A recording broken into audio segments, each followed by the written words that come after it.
Welcome to Tenor Tech, where I solve the problems you didn't even know you had.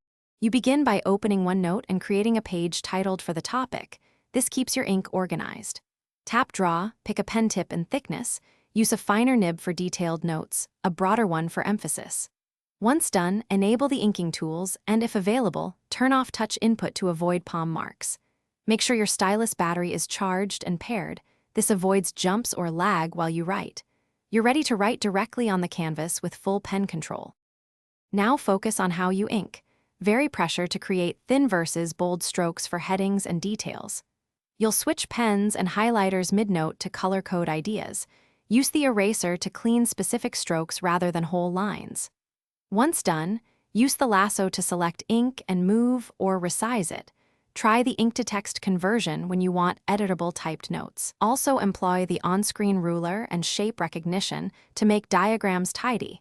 This increases readability and makes your notes finish by organizing.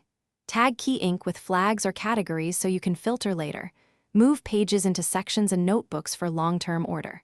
When sharing, export pages as PDF or sync to OneDrive so your pen notes are backed up and accessible on other devices. If something goes wrong, if strokes lag or skip, recalibrate the pen, close background apps, reinstall or update your pen drivers, and make sure firmware is current. These steps fix most problems and keep your pen-first workflow smooth. Thanks for watching. Subscribe to keep your life in tune.